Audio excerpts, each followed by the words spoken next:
Hey guys, how you doing? It's me, it's Guy.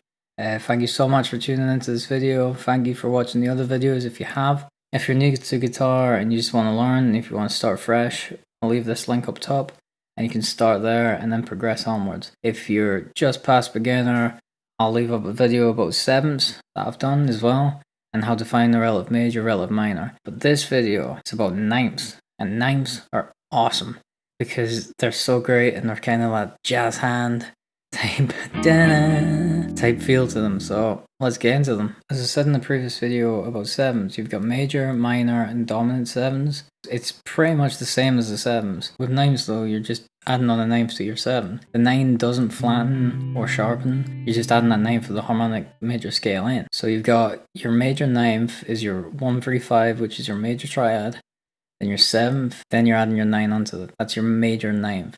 This is one of my favorite chords.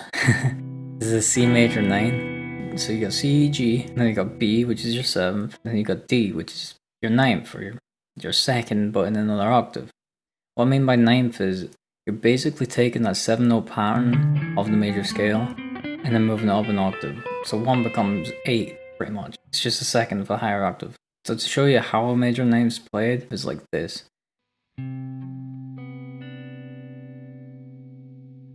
So you got 1, 3, 5, 7, then you're adding your 9. So let's take C. C, G, then your 7th, B, and then D is your 9th. That 9th doesn't change, remember. So this is what it looks like. With your second finger on the 3rd fret of the A string, first finger on the D string, 2nd fret, so your pinky's on the 4th fret of the 4th string, that's your 7th. That's your B right there. Then you've got your 9th, which is going to be your 3rd finger on the 3rd fret of the B string. That's your 9th right there. Remember that D doesn't change, so that's the 3rd finger, 3rd fret on the B. So going from there, let's do a minor. What you're doing for the minor though, is you're taking the minor triad, just like we did with the 7ths, minor 7th, which is a flattened 7th, and then adding a 9. You don't ever move that 9th. So C minor 9th looks like this. Just as before, we got your C as your root note. Second finger on the 3rd fret of the A string. First finger is getting a flat 3, so that's E flat right there. So you're stretching that finger down on the D string to the 1st fret. Then this is where your flat 7 comes in.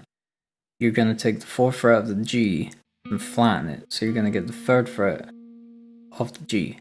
Then you're going to get your 9th, which never changes. So that's the 3rd fret on the B as well. So that's what it sounds like. Minor, major. Okay, so going from there, major and minor, we're going to go to dominance. Dominance, remember, they've got your major triad, and then your flattened 7, then you add the 9. 9 never changes. So this is what your dominant 9 looks like. It's exactly the same starting off as the major, ending it with the minor. Pretty much. So your dominant 9, remember, it's major, your minor 7th, add the 9.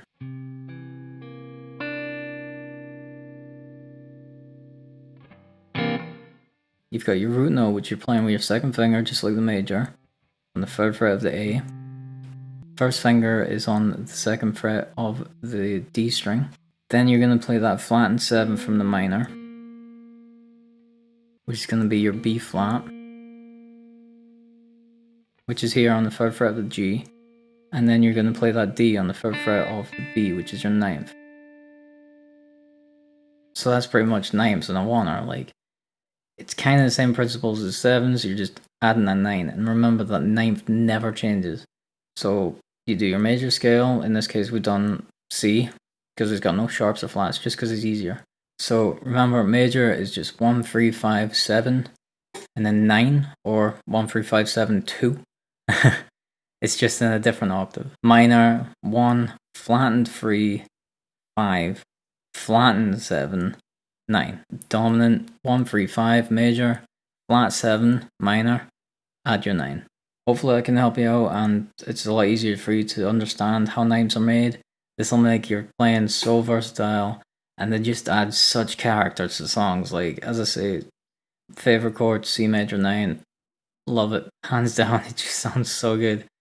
but you'll hear this a lot in jazz music, a lot. I hope this video has been easy to follow and you've picked up something from it. So keep going with it. Absolutely love guitar, so I hope you are too, and I hope you're enjoying and learning stuff from these videos. I'll see you soon. If you've subscribed, thank you so much for subscribing. If you haven't, hit that subscribe button, press that bell notification, magic, and you can leave me a like, you can leave me a comment if you want, if you've got any questions, and I'll see you next time.